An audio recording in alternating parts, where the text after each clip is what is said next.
ബോളിവുഡ് താരം സെയ്ഫ് അലിഖാന്റെ വസതിയിൽ അതിക്രമിച്ചു കയറിയ മോഷ്ടാവിന് കൃത്യമായ പദ്ധതികളുണ്ടായിരുന്നെന്ന് സൂചന.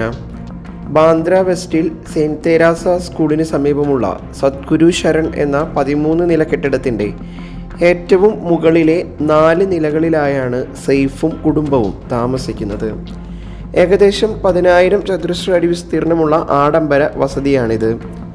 അതീവ സുരക്ഷാ ക്രമീകരണങ്ങളുള്ള 13 നില കെട്ടിടത്തിലേക്ക് മോഷ്ടാവ് വളരെ കൂളായി എത്തിയത് എങ്ങനെയാണെന്ന് പോലീസിനെ എത്ര ആലോചിച്ചിട്ടും ഒരു എത്തും പിടിയുമില്ല. കെട്ടിടത്തിൻ്റെ 11ാം നിലയിലാണ് മോഷ്ടാവ് എത്തിയത്. സുരക്ഷാ ജീവനക്കാരും മറ്റ് ആധുനിക സുരക്ഷാ ക്രമീകരണങ്ങളുമുള്ള കെട്ടിടമാണെന്ന് ഓർക്കണം. നടനും കുടുംബവും താമസിക്കുന്നത് 11ാം നിലയിലാണെന്ന് മോഷ്ടാവിന് കൃത്യമായി അറിയാമായിരുന്നു. തീപിടുത്തമുണ്ടായാൽ രക്ഷപ്പെടാനുള്ള ഗോവണി വഴിയാണ് മോഷ്ടാവ് 11ാം നിലയിൽ എത്തിയത്.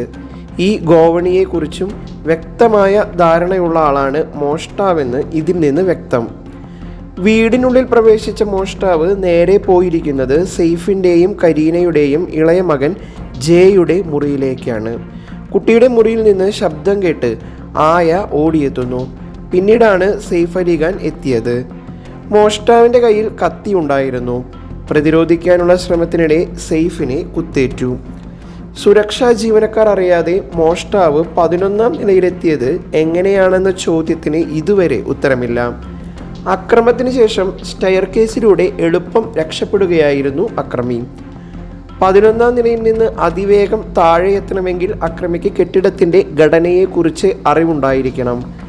മാത്രമല്ല 6ാം നിലയിലെ CCTV ക്യാമറയിൽ നിന്നാണ് അക്രമിയുടെ ദൃശ്യം ലഭിച്ചത്. മറ്റിടങ്ങളിലെ ക്യാമറകളിലൊന്നും ഇയാളുടെ മുഖം പതിഞ്ഞിട്ടുമില്ല. ഇതെല്ലാം അക്രമിയെക്കുറിച്ച് ദുരൂഹത വർദ്ധിപ്പിക്കുന്നു. ജെയെ പരിപാലിക്കുന്ന മലയാളിയായ ഏലിയാമ്മ ഫിലിപ്പ് സംഭവങ്ങളെക്കുറിച്ച് പോലീസിന് മൊഴി നൽകിയിട്ടുണ്ട്. 4 വർഷമായി സെയ്ഫിൻ്റെ വീട്ടിൽ കുട്ടിയെ നോക്കുന്ന ആയയാണ് ഇവർ. അക്രമിയെ കണ്ടയുടൻ താൻ ഉറക്കെ കരയുകയായിരുന്നെന്ന് ഏലിയാമ്മ പറഞ്ഞു. ജെയുടെ മുറിയിൽ നിന്ന് ശബ്ദം കേട്ടാണ് താൻ ഉറക്കത്തിൽ നിന്ന് എഴുന്നേറ്റതെന്നും ഏലിയാമ്മ പറയുന്നു. പുലർച്ചെ 2 മണിക്ക് ശേഷമാണ് അക്രമി എത്തിയത്. ഇരുനിറവും മെലിഞ്ഞ ശരീരവുമുള്ള യുവാവാണ് അക്രമിയെന്നും അപരിചിതനെ കണ്ടപ്പോൾ താൻ ഞെട്ടിയെന്നും ഏലിയാമ്മ പറഞ്ഞു. ഇയാൾ ഇരുണ്ട നിറത്തിലുള്ള വസ്ത്രങ്ങളും തലയിൽ തൊപ്പിയും ധരിച്ചിരുന്നു. മിണ്ടരുതെന്ന് ഭീഷണിപ്പെടുത്തിയയാൾ 1 കോടി രൂപ നൽകണമെന്ന് ആവശ്യപ്പെട്ടു.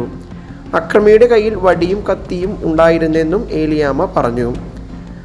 ആക്രമണത്തിൽ പരിക്കേറ്റ ഞാൻ ഉറക്കെ കരയുന്നത് കേട്ടാണ് സെയ്ഫ് അലിഖാൻ എത്തിയത്. ആരാണെന്നും എന്താണ് വേണ്ടതെന്നും സെയ്ഫ് ചോദിച്ചപ്പോൾ ആക്രമിക്കുകയായിരുന്നു. കരീനയെയും ഉപദ്രവിക്കാൻ ശ്രമിച്ചു. ശബ്ദം കേട്ടുണർന്ന ജീവനക്കാരായ രമേശ്, ഹരി, രാമു, പാസ്വാൻ എന്നിവർ സഹായത്തിനെത്തിയപ്പോഴേക്കും വാതിൽ തുറന്ന് അക്രമി രക്ഷപ്പെട്ടെന്നും ഏലിയാമ്മ മൊഴി നൽകി. അതേസമയം അക്രമിയുടെ കുത്തേറ്റ സെയ്ഫ് അലിഖാൻ ആശുപത്രിയിൽ ചികിത്സയിൽ തുടരുകയാണ്. അക്രമി കത്തി കൊണ്ട് 6 തവണയാണ് സെയ്ഫിനെ കുത്തിയത്. താരത്തെ ഇന്നലെ അടിയന്തര ശസ്ത്രക്രിയയ്ക്ക് വിധേയനാക്കി. ശസ്ത്രക്രിയ വിജയകരമാണെന്നും ഏതാനും ദിവസങ്ങൾ താരത്തിന് പൂർണ്ണ വിശ്രമം ആവശ്യമാണെന്നും ഡോക്ടർമാർ അറിയിച്ചു.